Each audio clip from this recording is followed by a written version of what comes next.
Hello. This is the Bible in fewer words. We are Carol and Steve Wells. This is episode 255, the Gospel of Luke, chapter 1. Hi, Steve. Hi, Carol. Luke is new to us. Yeah. Do we need to know something about him before we go on? Well, maybe just a little bit. Yes, let's give that a shot. Okay. We don't really know about the author of the Gospel of Luke. Okay. He doesn't identify himself. But you can tell some things about him, like he must have been a well-educated person because he wrote in very good Greek. So are we going to be able to tell that when we read it? Well, we won't be able to tell it, but scholars who read the text in Greek can tell, hey, this guy can write well in Greek. Okay. So he's well-educated, probably not a Jew. A Gentile Christian living somewhere outside of Palestine, probably written 20 years after the Gospel of Mark. All right, you ready? Mm-hmm. Verse 1. Though many have written about the things we believe, as told by eyewitnesses, it seemed like a good idea for me, having a perfect understanding about everything from the very first, to write to you, Theophilus, so that you can know for sure that the things you've been taught are true. It seems a little pompous, doesn't it? It does. And it's a very intricate, long sentence. And the first 4 verses of Luke is one long sentence that's written in very polished Greek. But before we go on, it did say something about its writing to Theophilus. The author doesn't identify himself, but the person he's writing to is identified as Theophilus. And you think that's an actual person? There's different opinions on that. Some people think it was an actual person. Okay. It was a fairly common Greek name, so could have been a person. But because it means God lover, maybe he's just writing it to people who love God, other Christians. And so he meant it in some more of a generic way. Yeah. Verse 5, In the days of King Herod of Judah, there lived a priest named Zechariah and his wife Elisabeth. They were both righteous people who obeyed all of God's commandments perfectly. But they had no children because Elisabeth was barren, and now they were old. One day, when Zechariah was burning incense in God's temple, an angel of God appeared to him and said, Don't be afraid. Your prayer has been heard, and Elisabeth will have a son. Call him John. He'll be great in God's sight, won't drink alcohol, and will be filled with the Holy Ghost even before he's born. Boy, Zechariah must have been kind of shocked. Yeah. Couple things here. Zechariah is a priest. Oh, This is taking place in Jerusalem. So he is a priest at the temple in Jerusalem. Okay. Zechariah said to the angel, How can I believe this? We are too old to have children. The angel said, I'm Gabriel. You won't be able to speak until your son is born, because you didn't believe me. When Zechariah came out of the temple, he couldn't speak. Okay, that seems like kind of a hefty punishment. Kind of harsh punishment for saying, well, you know, my wife is barren and we're pretty old. So it seems kind of unlikely. I kind of know how this thing goes. Yeah. Okay, so he's not going to be talking for a while because That's right. she's not pregnant yet. Yeah. Okay, so verse 26. When Elisabeth was 6 months pregnant. Okay, so we go from her not being pregnant to now she's 6 months pregnant. There's not much that I'm leaving out. The other verse says, And Elisabeth conceived. She hid for 5 months, saying, God has looked at me, so my people will no longer mock me. Oh, he's blessed her because she's no longer barren. Yeah. So she wasn't pregnant. Gabriel sees Zechariah and says, Hey, I'm going to make her pregnant. And so instantaneously, she's pregnant. Yeah, we don't really know the mechanics of that. Neither does Zechariah. Yeah. Well, maybe he does. I'm thinking that Zechariah did it. I mean, she was made pregnant in the usual way. Oh. Not a miraculous virginal birth. It or wasn't anything. Gabriel who did it. He said, I'm going to make her unbarren. Yeah, whatever it is that makes a woman barren. I guess God always does that. Yes. Makes a woman barren. Closes her that's womb it. and opens her You womb. got it, yeah. Okay, so Zechariah's not going to be talking for a while. 9 months, to be Right. exact. Yeah. When Elizabeth was 6 months pregnant, God sent Gabriel to Nazareth in Galilee, to a virgin named Mary, who was married to a man named Joseph. So God making Gabriel hop around all over the place, making people pregnant. Yeah, so Jerusalem is about 95 miles south of Nazareth. Mm-hmm. So it was a fairly big trip for the angel. Wait a minute, doesn't he have wings? Yes, I guess that's a good point. But anyway, he was in Jerusalem when he made Elizabeth pregnant, or made her unbarren or whatever. Now he's going up to Nazareth. 6 months later, he's catching up with Mary. Yeah. So the angel came in unto her and said, Hail Mary, full of grace, the Lord is with thee.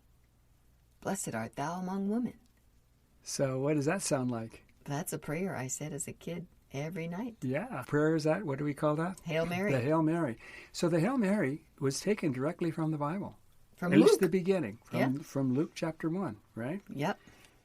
Okay, verse 29. Mary was troubled when she saw the angel, but the angel said, Don't be afraid. You've found favor with God. You'll have a son, and name him Jesus. So they don't even get to choose the name. Yeah. Well, I guess it's God's kid. Yeah, it really is. Yeah. Mary said to the angel, How will this happen, since I'm a virgin? The angel said, The Holy Ghost will come upon you, and God's power will overshadow you. So the holy thing that you give birth to will be called the Son of God. You know, I've never heard Jesus referred to a thing. The holy thing. The holy thing. And the other thing is, when he said, in verse 28, it says, the angel came in unto her. Yeah. So it sounds like he did the job right then and there. And she says, Oh, how is this going to happen? Yeah. So, the Holy Ghost will come upon you. I don't think the angel did anything except for just announce things. Announce, okay. Yeah. The Holy Ghost is a different person than the angel. Uh-huh. And the Holy Ghost is going to come upon her, and he's going to do it. Oh, okay. Yeah. Your cousin Elisabeth, the angel goes on to say, has conceived a son in her old age, and is now in her 6th month of pregnancy. And people called her barren. Mary said, I'm God's handmaid. Let it happen like you said. And the angel went away. Mary went to visit her cousin Elisabeth. When Elisabeth heard Mary's voice, the baby jumped in her womb, and she was filled with the Holy Ghost. Who's the she there? Mary, Elisabeth? I think it's Elisabeth, and then she's carrying that baby, and, she's feeding that baby, and part of the Holy Ghost that went in her is going in the baby. That's my theory. Okay. That's all I'm going to say about that. Well, we do know that John... Yes. Was filled with the Holy Ghost even before he was born, right? Yes. So maybe that's how it happened. I think you that's might how be it right. happened. Okay. Elizabeth said to Mary, Blessed art thou among women, and blessed is the fruit of thy womb. And that's the end of the first part of the Hail Mary. Oh, yes. The angel started it off, and then Elizabeth finished it. Mm-hmm. Okay, verse 46. Mary said, My soul doth magnify the Lord.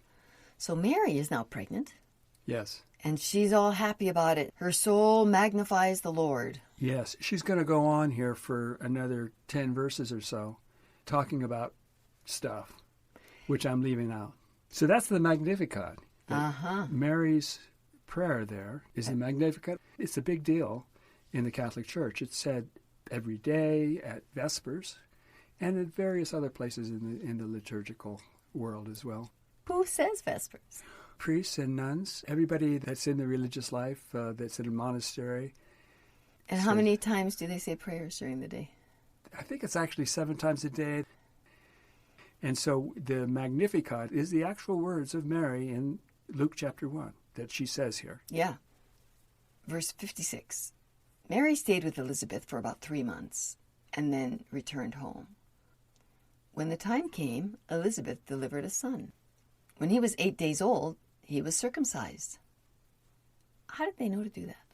Well, they know that because it says that in Leviticus 12:3. Okay. And they called him Zechariah, after his father.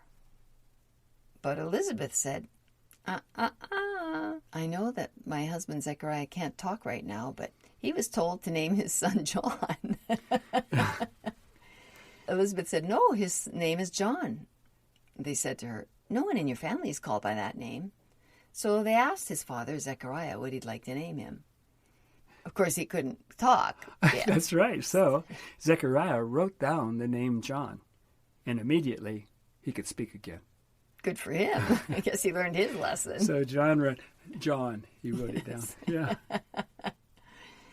Okay, verse 67. Zechariah was filled with the Holy Ghost and prophesied. Saying, "Blessed be the Lord, the God of Israel." Blessed be the Lord, that blessed thing, that's Yes. the Benedictus in Latin. You know, yes. the first word is Yes. Benedictus. Okay. Oh, but there's one more verse. All right, go ahead. And the child grew strong in spirit, living in the desert until he appeared publicly in Israel. From the time he's born till he's 12, I guess. Sounds like he spent his childhood in the desert. And all by himself. We don't know what he did. He played with kids, I guess. I hope. Oh, I don't think so. I think he was alone in the desert. Yeah. Oh. So that's John the Baptist. Okay.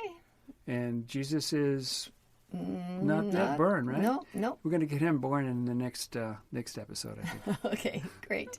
Hey, Steve, thanks for researching this for us. Oh, sure. And listeners, thanks for staying with us. We'll see you next time. Bye-bye. Bye.